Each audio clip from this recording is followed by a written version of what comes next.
We now embark on the third part of our journey through the GI tract. The last video was kind of long, and I apologize. So, chyme is what eventually leaves the stomach. It's a very acidic mixture.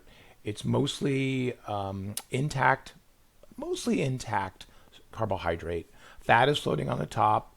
Vitamins and minerals, because there is a lot of mashing and gnurring and kind of crushing going on in the stomach, those are liberated, if you will. But the primary goal is to make sure we uncoil the protein. Denature it is the more official term.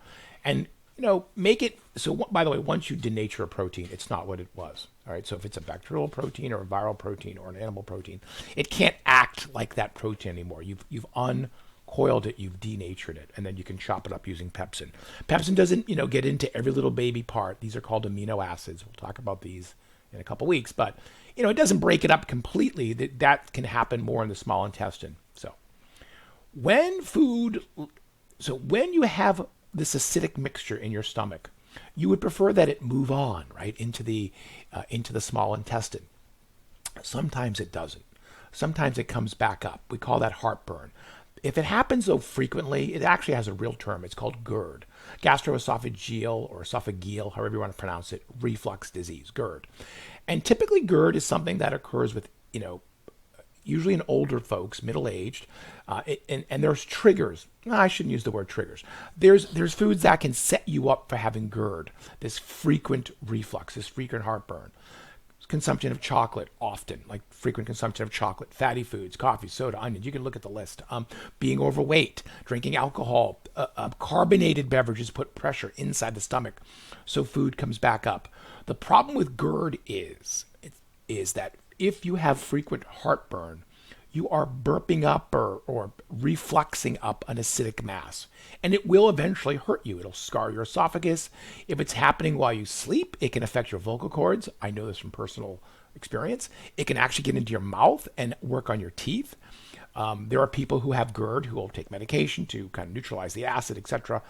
And they have to actually have their pillows elevated at night so it doesn't kind of creep up while they're sleeping. The idea for treating GERD is to ideally, change your diet, lose weight if you can, don't wear tight-fitting clothes, etc. Don't eat large meals and lay down, and let this process stop so then you can naturally heal yourself.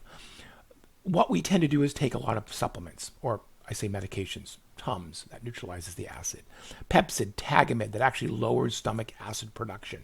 And those are great for symptoms, and those are actually good for helping the body heal. But realize, the longer you stick with the diet or whatever behaviors causing the GERD, then you'll be taking medication indefinitely, and that may not be your goal. Okay, so I frequently get GERD. I haven't in a long time because I have to control my coffee consumption, which is my number one cause for GERD. But when I do have it, I do go on medication, omeprazole, very common. And my goal is always to change my diet, change my behavior, and get off the medication. I just don't want to be on that forever. All right. The chyme leaves the stomach. It drip by drip goes into the small intestine. It is acidic.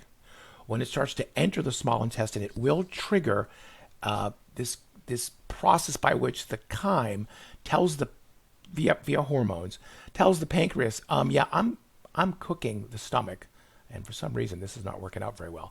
I'm actually cooking the stomach, and I would appreciate if you could help. And so what the pancreas produces is pancreatic juice that has base to neutralize the chyme.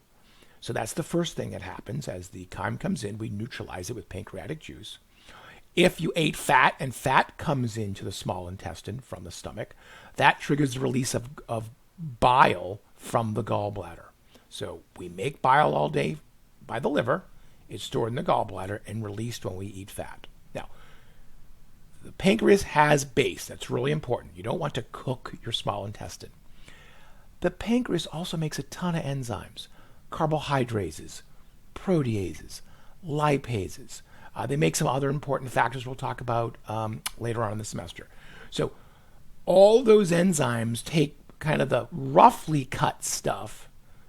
The mouth has a little bit of carbohydrates to break down starch. We'll talk about that in the carbohydrate chapter.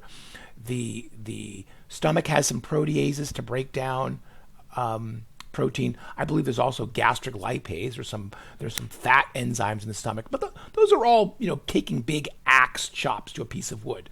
You are disassembling the wood, if you will. You are sending your food to the sawmill to disassemble it. That will be provided by the pancreas, kind of those finishing enzymes. So eventually what you get into are mostly just broken down foods that now have become nutrients and are available for absorption. How long this takes can depend. I think the textbook answer is 5 to 7 hours. It just depends on what you ate. Carbohydrates break down quickly. They're absorbed quickly. Protein and fat take longer. They're complex molecules. Fat, by the way, isn't even water soluble, so that's another tricky part of it. You have to use bile. And so that might take longer. And eventually, you will start to absorb things onto the wall of the small intestine, which is not a smooth pipe. It actually has little baby hairs that kind of stick out called villi. And on the villi, there's little baby hairs called microvilli. It's very cool. And what these villi have are two absorptive locations, if you will. I guess that's the word I could use. They have capillaries, which feed the blood supply, and they have lymph, which feed the lymphatic system. I know you know what the blood supply is. The circulatory system moves blood around the body. The lymphatic system is kind of like your immune highway. It actually drains into the blood eventually, but it is your immune highway. That's why doctors check your lymph nodes rather, when you're sick. This is how it works. Water-soluble stuff, carbohydrate, sugars, amino acids, which come from proteins, vitamins, minerals, water, and other watery stuff get absorbed into the blood. Fat is absorbed into the lymph. Not forever, temporarily, then it drains into the blood. But we have evolved the mechanism by which we take the fatty molecules, and we package them and we stick them into the lymph, and then we send that into the blood eventually. It could be that since fat floats on top of the stomach, I've read some papers where it might be a screening process by which we can screen our fats first, since they weren't exposed to stomach acid because they float, in the lymph. And the lymph has a lot of immune cells. It has ways to recognize naughty stuff and kind of screen what comes in. So we're really good at this. We take food, we break it down into nutrients, we send the watery stuff into the blood, we send the fatty stuff into the lymph, which ends up in the blood. And then eventually it all kind of goes to the liver, which determines, okay, what do I need? What's getting converted to this? And then it all ships out to the body. We are really good at this. And you can look at this little slide here. It shows the whole process. And we will end there.